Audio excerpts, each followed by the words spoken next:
जय श्री कृष्ण। मार्गशीर्ष कृष्ण पक्ष की उत्पन्ना एकादशी। नैमिषारण्य तीर्थ में 88,000 ऋषि मुनियों ने एकादशी की उत्पत्ति एवं महत्व के तथ्य को जानने के लिए श्री सूत जी से निवेदन किया। श्री सूत जी ने कहा, हे ऋषियों, द्वापर युग में मनोकामना पूर्ण करने वाली अनंत पुण्य प्रदायनी एकादशी की उत्पत्ति, महात्मा आदि के बारे में पांडव श्रेष्ठ युधिष्ठिर ने भी अश्वमेध यज्ञ के समय भगवान श्री कृष्ण से यही प्रश्न किए थे।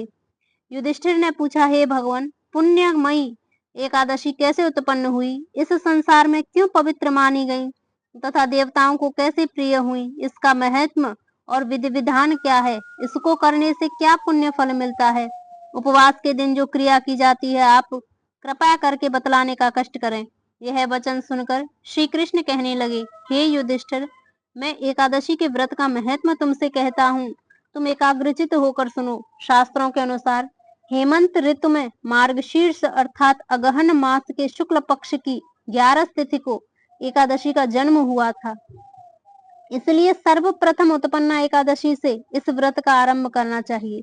एकादशी व्रत विधि विधान: दशमी को शाम काल भोजन करके अच्छी तरह से दातुन करें। रात्रि को भोजन कदापि ना करें। एकादशी के दिन प्रातः 4 बजे उठकर सर्वप्रथम व्रत का संकल्प करें, जिसकी विधि से इस प्रकार है। अमुक संवत्सरे संवत का नाम लें। मार्गशीर्ष मासे कृष्ण पक्षे पुण्य पर्वणि एकादशी तिथे अमुक वासरे वार का नाम लें। अमुक गोत्र उत्पन्न अपने गोत्र का नाम लें।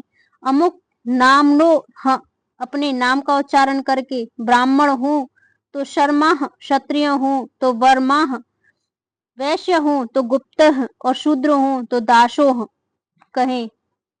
सकल जन्म जन्मांतर जात यान यौन पापान तेषः शमनार्थ एकादशी व्रत मह करिष्ये। इसके पश्चात शौच आदि से निवृत्त होकर नदी, तालाब, बावड़ी या कुएं पर जाकर इस मंत्र को पढ़ते हुए अपने शरीर पर मिट्टी अथवा राख लगाएं। अश्वक्रांते रथक्रांते विष्णुक्रांते वसुधरे उद्धृतापे वरो हेड कृष्णेन सत बाहुना मृतिके हर्पे पापः यन्माय पूर्व संचितम त्वया हतेन पापेन गच्छामि परमा गतिम। फिर शुद्ध जल से स्नान करें। व्रत करने वाला चोर, पाखंडी, पर स्त्रीगामी, निंदक, मिथ्याभाषी तथा किसी प्रकार का पापी मनुष्य से बात न करे। स्नान के पश्चात धूप, दीप, नैवेद्य आदि 16 चीजों से भगवान का पूजन करें और रात को दीपदान करें। ये सब कर्म भक्ति और श्रद्धा युक्त होकर करें। रात्रि को सोना व प्रसंग नहीं करना चाहिए। सारी रात्रि भजन कीर्तन करना चाहिए और जो कुछ पहले जाने अनजाने में पाप किए हों उनकी क्षमा मांगनी चाहिए। धर्मात्मा पुरुषों को कृष्ण पक्ष तथा शुक्ल पक्ष दोनों एकादशियों को समान समझना चाहिए। एकादशी व्रत महत्व: जो मनुष्य उपयुक्त विधि के अनुसार एकादशी का व्रत करते हैं उन्हें शंखोद्धार तीर्थ में स्नान करने के, भगवान के दर्शन करने से जो फल प्राप्त होता है वह एकादशी व्रत के 16वें भाग के भी समान नहीं है। व्यातिपान के दिन दान देने का 1,00,000 गुना फल होता है। संक्रांति से 4,00,000 गुना तथा सूर्य चंद्र ग्रहण के स्नान दान करने से जो फल प्राप्त होता है वही पुण्य एकादशी के दिन व्रत करने से होता है। अश्वमेध यज्ञ के करने से 100 गुना तथा 1,00,000 तपस्वियों को 60 वर्ष तक भोजन कराने से 10 गुना, 10 ब्राह्मणों को अथवा 100 ब्रह्मचारियों को भोजन कराने से 1000 गुना पुण्य, भूमिदान करने से जो होता है उससे 1000 गुना पुण्य कन्यादान का होता है। उससे 10,000 गुना पुण्य विद्यादान करने से होता है। विद्यादान करने से 10 गुना पुण्य भूखे को भोजन कराने से होता है। अन्न दान के समान इस संसार में कोई ऐसा कार्य नहीं जिससे देवता और पितर दोनों तृप्त होते हैं, परंतु एकादशी के व्रत का पुण्य सबसे अधिक होता है। 1000 यज्ञों से भी अधिक इसका फल होता है। एकादशी के व्रत का प्रभाव देवताओं को भी दुर्लभ है। रात्रि को भोजन करने वाले को उपवास का आधा फल मिलता है और दिन में एक बार भोजन करने वाले को उसका आधा फल मिलता है। परंतु निर्जल व्रत रखने वाले का महत्व तो देवता भी वर्णन नहीं कर सकते। युधिष्ठिर कहने लगे, भगवान आपने हजारों यज्ञ और लाख गोदान के पुण्य से भी बढ़कर एकादशी के व्रत के पुण्य को बताया है, सो सब कहिए। भगवान बोले, हे राजन, अब मैं तुम्हें एक पौराणिक कथा सुनाता हूँ, ध्यान पूर्वक सुनो। कथा। सतयुग में मुर नाम का एक दैत्य था। वह अत्यंत बलवान और भयानक था। उस प्रचंड दैत्य ने इंद्र, आदित्य, वसु, वायु, अग्नि आदि सब देवताओं को पराजित करके भाग दिया। तब इंद्र आदि देवताओं ने शिवजी से अपने दुख को कहा और बोले, हे कैलाशपति, मुर दैत्य से भयभीत होकर हम सब देवता मृत्यु लोक में विचरण कर रहे हैं। कृपया कर हमारे इस दुख को दूर करने का उपाय बताएं। तब शिवजी कहने लगे, हे देवेंद्र, तीनों लोकों के स्वामी, भक्तों के दुखों का नाश करने वाले भगवान विष्णु की शरण में जाओ, वही तुम्हारे दुखों को दूर कर सकते हैं। शिवजी के ऐसे वचन सुनकर इंद्र आदि सब देवता क्षीर सागर में पहुंचे। वहां भगवान को शयन करते हुए देखकर इंद्र आदि सभी देवता हाथ जोड़कर उनकी स्तुति करने लगे। हे देवताओं द्वारा स्तुति करने योग्य प्रभु, आपको बारंबार नमस्कार है। देवताओं की रक्षा करने वाले मधुसूदन, आपको नमस्कार है। आप हमारी रक्षा करें। दैत्यों से भयभीत होकर हम सब देवता आपकी शरण में आए हैं। आप इस संसार में कर्ता, माता पिता, उत्पत्ति तथा पालन करता और संहार करने वाले हैं। सबको शांति प्रदान करने वाले हैं। आकाश और पाताल को भी आप ही, तीनों लोकों को उत्पन्न करने वाले ब्रह्मा, सूर्य, चंद्र, अग्नि, सामग्री, होम, आहुति, मंत्र, तंत्र, जप, यजमान, यज्ञ, कर्म, कर्ता, भोक्ता भी आप ही हैं।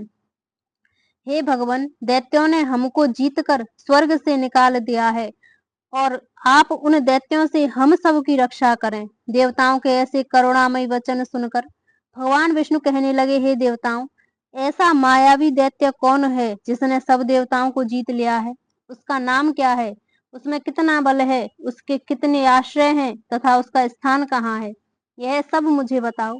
भगवान के वचन सुनकर इंद्र बोले, भगवान, प्राचीन समय में चंद्रावती नगरी में नाड़ी जंघ नाम का एक राक्षस था।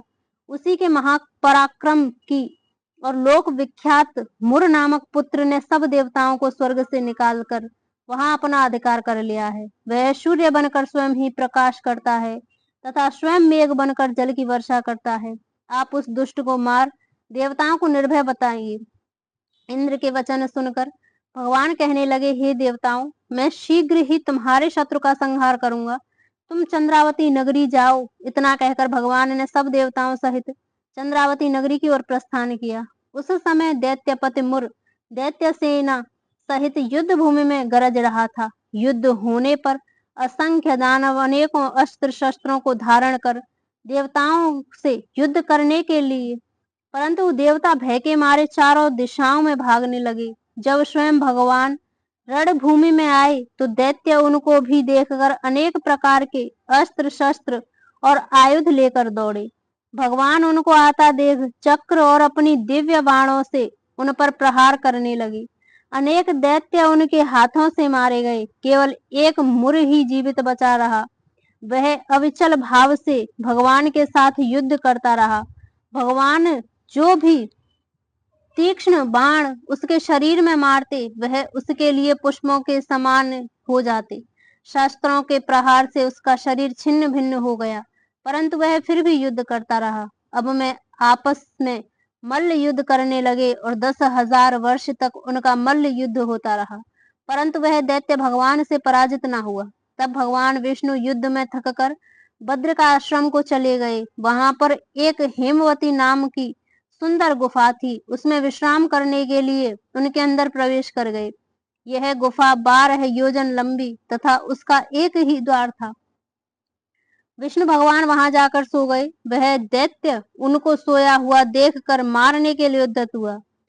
वह अभी मारने का प्रयत्न ही कर रहा था कि उनके शरीर से एक अत्यंत प्रभावशाली सुंदर कन्या अस्त्र शस्त्र धारण किए हुए उत्पन्न हुई और दैत्य के सामने आकर युद्ध करने लगी।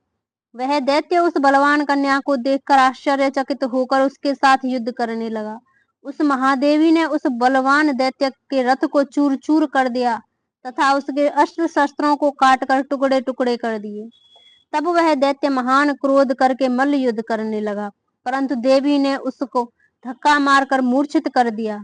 जब वह दैत्य मूर्छा से जागा तो उस देवी ने उसका सिर काट डाला। इस प्रकार वह दैत्य तो पृथ्वी पर गिरकर मृत्यु को प्राप्त हुआ और बाकी दैत्य डर के मारे पाताल लोक भाग गए।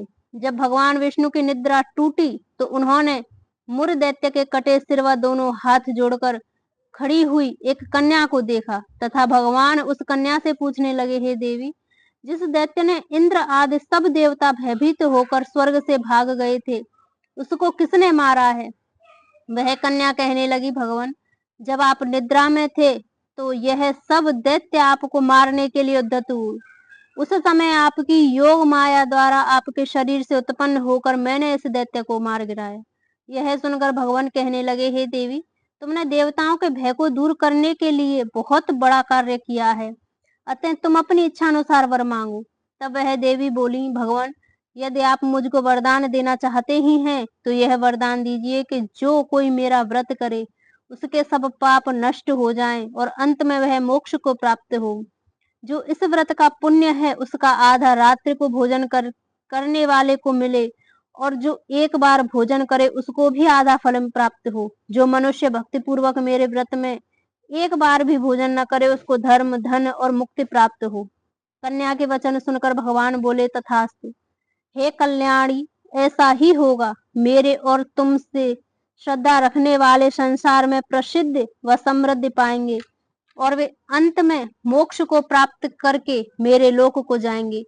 क्योंकि तुम आज मार्गशीर्ष एकादशी को उत्पन्न हुई हो, अतः तुम्हारा नाम उत्पन्ना एकादशी होगा। तुम्हारे व्रत का सब तीर्थों से भी अधिक फल देने वाला होगा। ऐसा कहकर भगवान अंतर ध्यान हो गए।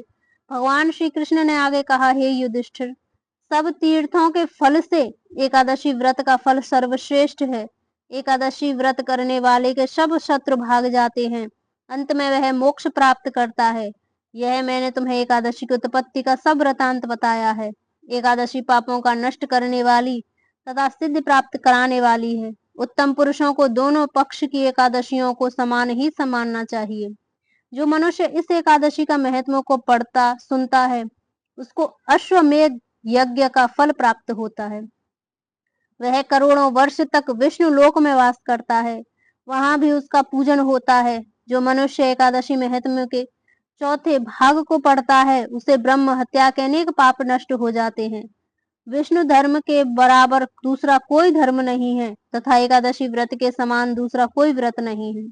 फलाहार इसमें गुड़ और बादाम का सागार होता है। कुट्टू के आटे की सामग्री, दूध, मेवा व फल ले सकते हैं।